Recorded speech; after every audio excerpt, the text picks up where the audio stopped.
అయితే నువ్వులా తెలంగాణ రాష్ట్ర ప్రభుత్వం అయితే రైతులకే గాని జనాలకే గాని మంచి మంచి పనులు అయితే చేస్తున్నదట.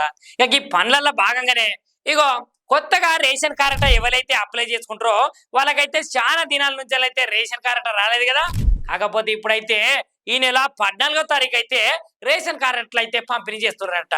ఇక సూర్యాపేటల తుంగతుర్తిలో అయితే కొత్త రేషన్ కార్డుల కోసం అయితే చాలా మంది అప్లికేషన్ పెట్టుకున్నారట.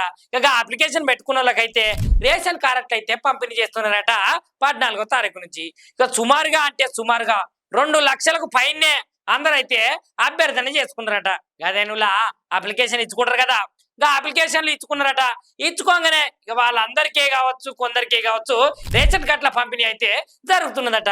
ఇంకొకటి సర్కార్ ఏమని చెప్పిందంటే ఈ స్మార్ట్ రేషన్ కార్డు అనేది ఒకటైతే పెట్టింది కదా. ఇక దాని మీద కూడా పై అధికారులతో అయితే చర్చించి ఆ విధానం కూడా అమల్లోకి అయితే తెస్తుందట.